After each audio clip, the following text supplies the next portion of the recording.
এই দেখুন বন্ধুরা, এখানে আমি একটা কড়াইয়ের মধ্যে বেশ কিছুটা তেল দিয়ে দিয়েছি। আর এখানে আমি চারাপোনা আমি মাছটাকে ভালো করে ধুয়ে নুন হলুদ মাখিয়ে আমি রেখে দিয়েছিলাম। তো এই মাছগুলো আমি এবার ভেজে নেব। আজকে আমি আপনাদেরকে এই চারাপোনার একটা রেসিপি করে দেখাবো। প্রথমে মাছগুলো ভেজে নিতে হবে, সেই জন্য মাছগুলোকে আমি আগে ভেজে নিচ্ছি। আর তেলটা কিন্তু খুব ভালো করে গরম করে নিতে হবে, তা না হলে কিন্তু মাছ কড়াতে লেগে যাবে। এরকম বন্ধুরা, মাছগুলো ভাজা হয়ে গেছে। এবার আমি এই মাছগুলো তুলে নেব। আর এখানে আমি তেলটা অনেকটাই দিয়েছি, তার কারণ আমাকে আরো অন্য মাছ ভাজতে হবে, সেই জন্য আমি একবারে তেলটা দিয়ে দিয়েছি। তাহলে মাছটা ভাজতেও সুবিধা হবে আর সব মাছ ভাজা হয়েও যাবে। এবার আমি বাকি মাছগুলো ছেড়ে দিচ্ছি। এই দেখুন বন্ধুরা, আমার সমস্ত মাছ ভাজা হয়ে গেছে। এবার এই তেলের মধ্যে আমি দুটো তেজপাতা, দুটো শুকনো লঙ্কা আর হাফ চামচ পাঁচফোড়ন দিয়ে দিলাম। আপনারা এখানে পাঁচফোড়নের বদলে কালো জিরেও দিতে পারেন। তো এটাকে একটু নেড়ে নেব আমি। এবার আমি এর মধ্যে দিয়ে দিচ্ছি এক মুঠো পেঁয়াজ কুচি। পেঁয়াজ কুচিটা একটু ভেজে নেব। আর যেহেতু মাছ ভাজার তেলটাতে নুন হলুদ ছিল, মানে মাছ ভেজেছি সেইটার, তো সেই তেলটা সেই জন্য কিন্তু দেখুন এখানে পেঁয়াজটা বেশ হলুদ হলুদ হয়ে গেছে। আর একটু লবণ দিয়ে দেবো, এখানে সামান্য একটু লবণ দিয়ে দিলাম, তাহলে পেঁয়াজটা তাড়াতাড়ি ভাজা হবে আর নরম হয়ে যাবে। পেঁয়াজটা একটু লালচে করে ভেজে নেব। এরকম বন্ধুরা, এখানে আমি দিয়ে দিচ্ছি হাফ চামচ রসুন বাটা। এই রসুন বাটাটা দিয়ে এবার আমি এটা একটু নেড়ে নেব।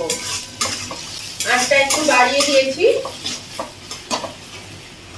এখানে আমার একটা পেস্ট করা আছে, সর্ষে পোস্ত কাজু বাদাম এর একটা পেস্ট, কাঁচা লঙ্কা দিয়ে বাটা আছে।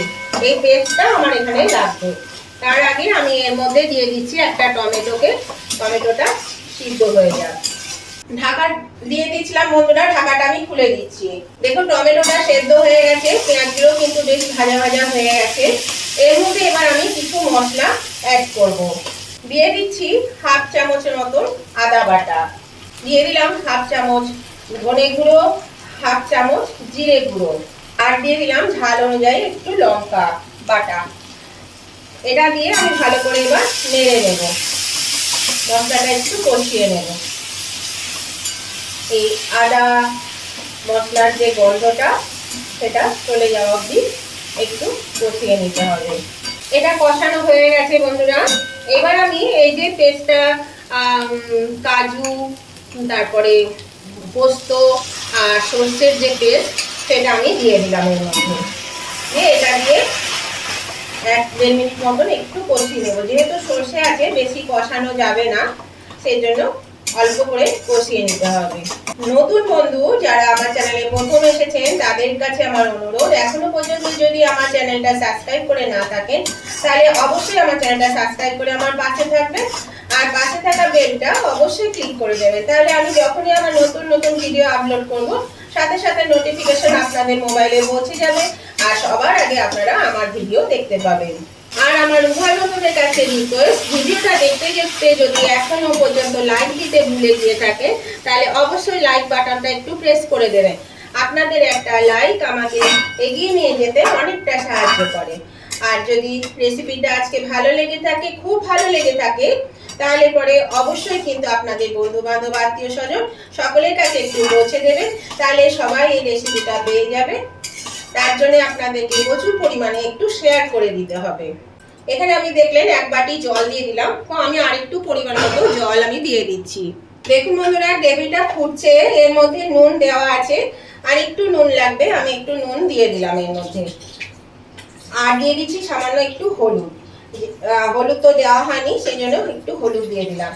তো দেখুন এবার কিন্তু ঝোলটা হয়ে গেছে। আজকের রেসিপিটা আপনাদের কেমন লাগলো বন্ধুরা সেটা জানাতে কমেন্ট করতে ভুলবেন না।